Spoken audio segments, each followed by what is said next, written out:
Masih ingat kan, di cerita terakhir, kita lagi berusaha cari kerja dan tidak menolak diri sendiri sebelum ditolak perusahaan.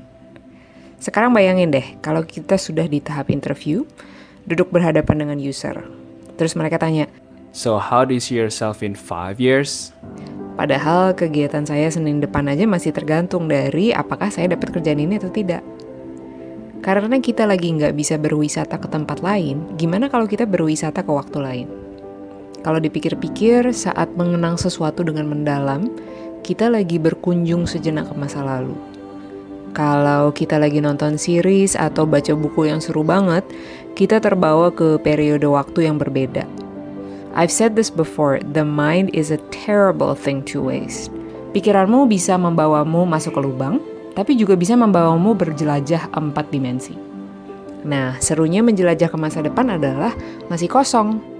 Bisa jadi juga terlalu penuh dengan khayalan, jadi nggak tahu mana yang harus diikuti. Tapi sebenarnya kemampuan untuk melihat diri sendiri di masa depan itu bisa dilatih. Misalnya, bayangkan di dinding kamar ada pajangan foto. Bukan foto dari 10 tahun yang lalu, tapi foto di 10 tahun yang ke depan. Bayangin aja, misalnya umurmu sekarang 22, jadi ini adalah foto diri di umur 32. Seperti apa foto ini? Kamu lagi di mana? Apakah lagi naik gunung? Wisuda? Foto sama anak? Rambutnya panjang atau pendek? Ekspresinya lagi senyum atau lagi ketawa lepas? Kalau fotonya sudah kebayang, baru deh dipikirin ceritanya. Gimana bisa sampai ke situ dalam 10 tahun? Try it and you might be surprised. Enaknya masa lalu adalah benar-benar bisa dipegang. Ada buktinya, ada fotonya, ada sertifikatnya. Tapi sebenarnya masa depan juga bisa dipegang, bisa dibuat, bisa dimainkan. Dan buat yang udah punya pasangan, wah ini lebih berguna lagi. Kalian mau foto bersama dalam 10 tahun lagi pakai baju apa nih? Mungkin kesannya akan memicu peperangan, tapi sebenarnya peperangan ini perlu kan? Kalian perlu satu visi. Ada juga cara lain yang namanya scenario building. Intinya kalau ada terlalu banyak kemungkinan, pilih aja 2. Buat yang paham programming, pasti paham konsep if then else atau A/B testing. Misalnya, faktornya adalah uang dan waktu. Jadi, kalau kita kerja kantoran, pemasukan stabil tapi waktunya bakal penuh banget. Kalau kerja freelance, ada waktu tapi keuangan nggak terjaga. Kalau banyak uang dan waktu, mungkin kesannya itu ideal scenario, tapi kalian coba bayangin deh. Kalau benar-benar sampai kejadian di mana keuangan dan waktu berlimpah, apa kesibukan kalian di skenario itu?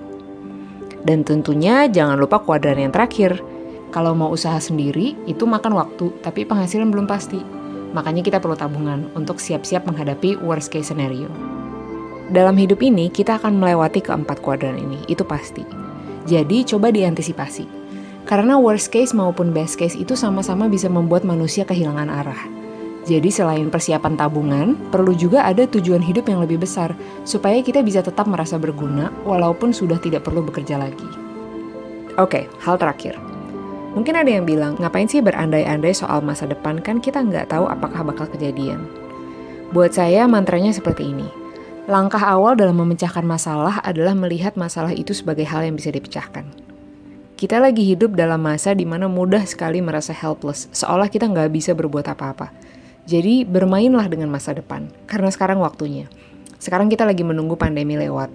Tapi kalau sudah lewat, apakah hidup kita mau sama saja seperti masa lalu? Ini adalah episode keempat dari Weak Ties. Saya Tika Anindya, dan di 2022, saya akan punya foto di mana saya lulus dari kuliah saya saat ini. Kalau kalian, foto masa depannya seperti apa?